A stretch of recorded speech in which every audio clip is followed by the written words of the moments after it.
Vinukonda media సమావేశంలో GV Anjaneyulu ప్రధాని మోదీ సభకు వేలాది మందితో హాజరు.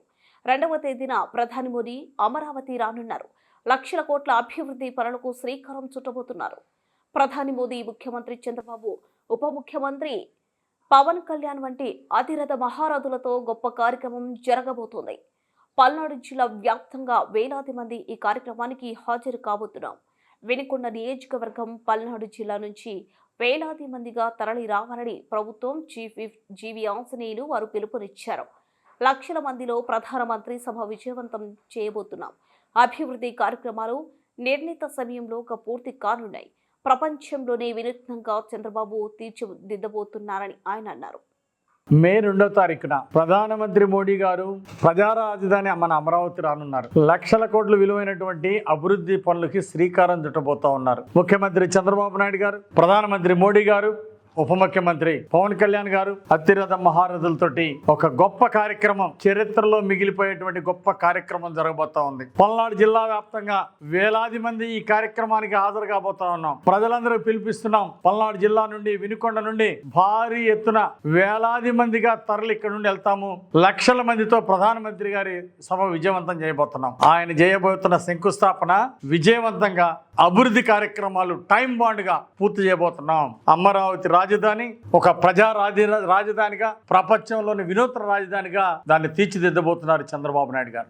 ప్రధానమంత్రి గారికి స్వాగతం పలుకుతూ లక్షలాది మంది స్వచ్ఛందంగా ప్రధానమంత్రి గారి సభకు రావడానికి ఉవ్విళ్ళూరుతున్నారు, ఎదురు చూస్తున్నారు. తప్పనిసరిగా ఈ కార్యక్రమం విజయవంతం కాబోతా ఉంది. అలాగే చంద్రబాబు గారికి ధన్యవాదాలు. గంగపుత్రులకు ఎన్నికల ముందు ఇచ్చిన వాగ్దానం నిలబెట్టారు.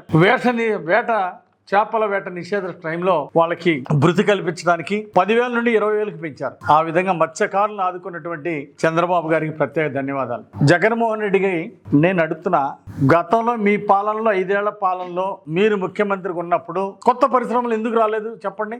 ఉన్న పరిశ్రమలు ఎందుకు పారిపోయినాయి చెప్పండి? లూలు పరిశ్రమ ఆ రోజు పెట్టడానికి చంద్రబాబు గారి పాలనలో ముందుకు వస్తే దాన్ని మీరు ఎందుకు తరిమేశారు? అమర్రాజా బ్యాటరీ వాళ్ళు 10,000 మందికి ఉపాధి కల్పించేటువంటి కొత్త ఫ్యాక్టరీ ఇక్కడ పెట్టబోతే దాన్ని తరివేస్తే వాళ్ళు తెలంగాణలో పోయి పెట్టారు. నీ పనికిమాలినతనం వలన, నీ వేధింపులు, అరాచకాలు, నీ దోపిడీ వలన కొన్ని పరిశ్రమలు పారిపోయినాయి. మీరు అడిగిన లంచాలు ఇవ్వలేక. జగన్మోహన్ రెడ్డికి చంద్రబాబు గారికి ఏంటండి తేడా? చంద్రబాబు గారు ఉన్నప్పుడు ఈరోజు పరిశ్రమలు పరిగెత్తుకుంటా దేశ విదేశాల నుండి టీసీఎస్ లాంటి కంపెనీలు, పెద్ద కంపెనీలు వచ్చి ఎందుకు పరిశ్రమలు పెడుతున్నారు? ఆ రోజు జగన్మోహన్ రెడ్డి పాలనలో టెంపుల్టన్ లాంటి కంపెనీలు, లూలు లాంటి పెద్ద కంపెనీలు ఎందుకు పారిపోయినాయి? నాకు జగన్ సమాధానం చెప్పమనండి. ప్రజలందరికీ అర్థమైంది.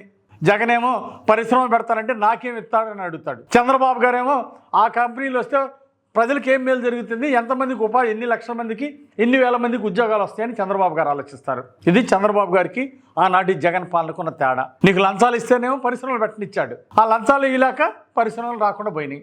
స్వార్థ ప్రయోజనాలు ఆలోచించినటువంటి ముఖ్యమంత్రుల పాలనలో లంచాలు, వేధింపులు, కొంతమంది లంచాలు అడిగారు, కొంతమంది వేధింపులు చేశారు. దానివల్ల కొత్త పరిశ్రమలు రాకపోగా జగన్ పాలనలో ఉన్న పరిశ్రమలు పక్కకు పోయినాయి. చంద్రబాబు గారి పాలనలో ఆనాడు తెలంగాణ సమైక్య రాష్ట్రంలో చంద్రబాబు గారు ముఖ్యమంత్రి ఉన్నప్పుడు హైటెక్ సిటీ కానీ అనేక సాఫ్ట్వేర్ కంపెనీలకి తక్కువ రేటుకి భూములు కేటాయించారు. దానివల్ల ఈ రోజు లక్షల మందికి ఈ రోజు ఆడ ఉద్యోగ అవకాశాలు వచ్చినాయి.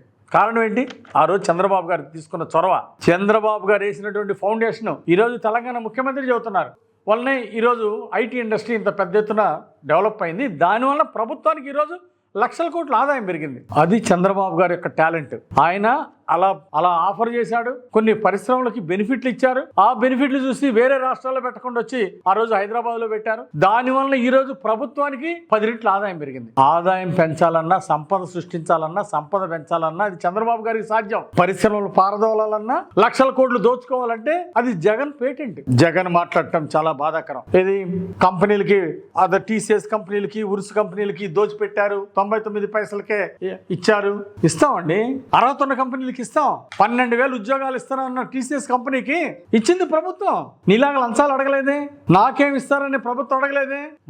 మా నిరుద్యోగులకి ఏం చేస్తారని ఆలోచించింది ప్రభుత్వం. టీసీఎస్ ద్వారా 12,000 మందికి ఎంప్లాయ్మెంట్ రాబోతుంది. దానివల్ల ఆంధ్రప్రదేశ్లో ఐటీ హబ్ని విశాఖపట్నంలో, తిరుపతిలో, విజయవాడలో